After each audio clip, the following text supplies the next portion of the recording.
பேரறிஞர் அண்ணா காலத்துலேருந்து பெரியார், அதுக்கப்புறம் வந்து நம்ம கருணாநிதி, அதுக்கப்புறம் வந்து ஸ்டாலின், அதுக்கப்புறம் இப்போது உதயநிதி ஸ்டாலின், அப்புறம் இன்பநிதி. அது ஓகேங்களா?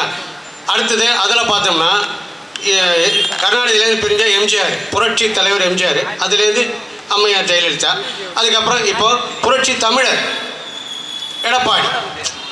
இப்போது இது புரட்சி அதில் வந்து பேரறிஞர், அப்புறம் வந்து கலைஞர் எல்லாம் பட்டம் தான் வச்சுக்கிறாங்களே ஒழிய நாட்டில் வந்து நல்லது செய்கிற மாதிரி எதுவுமே கிடையாது. நல்லா புரிஞ்சுக்கோங்க. திமுக அண்ணா திமுக உங்கள் கை அந்த ஓட்டு பெட்டி போனவன் நேரம் அங்கே தான் போகுது. வேறு எதுவுமே தெரியாதா உங்களுக்கு? சினிமாவில் மட்டும் வந்து உங்களுக்கு முன்னாடி எம்ஜிஆர் இருந்தாரா, சிவாஜி இருந்தாரா, அதுக்கப்புறம் வந்து ரஜினி வந்தாரா, கமல் வந்தாரா? ஏன் எம்ஜிஆர் சிவாஜி வச்சு எழுதினார் வேண்டியதானே? எம்ஜிஆர் சிவாஜியை பார்க்க வேண்டியதானே? ஏன் கமல் ரஜினி வந்தீங்க? சரி, கமல் ரஜினி வந்து அடுத்தது தலை சிவகார்த்திகேயன் வந்துட்டீங்கல்ல. அரசியலில் மட்டும் ஏன் அந்த அண்ணா திமுக இதையே லொட்டு வச்சுக்கிறீங்க? உங்களுக்கு புரியாது. எத்தனை தடவை சொன்னாலும் புரியாதா ஜனங்களுக்கு? நான் அரசியல்வாதியாக பேசலையா? உங்கள் இடத்துலேருந்து வந்து பேசுகிறேன். நான் இதான் ஃபஸ்ட்டு மேடையில் பேசுகிறேன், அரசியல் மேடையில். புரியுதா? நான் வந்து அரசியலாக பேசினா தான் பயம் வரும். நான் வந்து இப்போ ஜனங்களோட சார்பாக பேசிகிட்டு இருக்கேன்.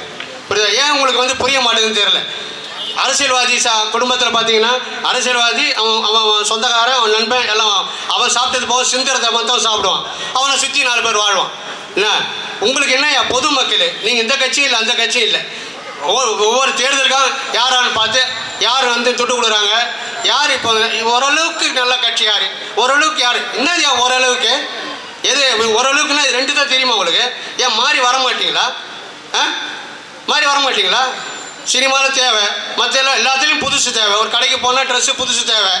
என்ன சினிமா புதுசாக வரணும், எல்லாம் புதுசாக வரணும். அரசியல் மட்டும் பழசு. பழைய அந்த பெருசாலிங்க நொண்டிங்க அப்படி இப்படி தவழ்ந்து நடந்து வருது. துடிச்சிட்டு பார்த்து படுக்கிறது. ஏன் ஒரு முதலமைச்சர் ஊரில் போய் நின்றுக்கிட்டு துண்டிச்சிட்ட பாட்டு பதில் சொல்லிட்டு இருக்காரு. ப்ரெஸ் மீட்டு கேட்குறாங்க, உடனே அதை துண்டிச்சிட்டு பார்த்து யாரு இந்த மாதிரி ஒரு ஆளா? ஏன் இது மாதிரிலாம் இருக்கீங்க?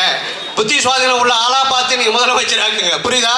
நல்ல புத்தி உள்ள மனிதனா, இயற்கையை நேசிக்கக்கூடிய இது அந்த காலத்துலேருந்து பேசியிருக்காங்க. ஆளுக்க கட்சியில் பேசியிருக்காங்க. எப்படி பேசியிருக்காங்க? அந்த ஊழல் பார்த்தீர்களா, இந்த ஊழல் பார்த்தீர்களா, இப்படி நடந்தது அப்படி நடந்தது. எங்கள் சீமான் மட்டும்தாங்க இயற்கையை பற்றி பேசுகிறாரு. இயற்கையிலன்னா நம்ம கிடையாது.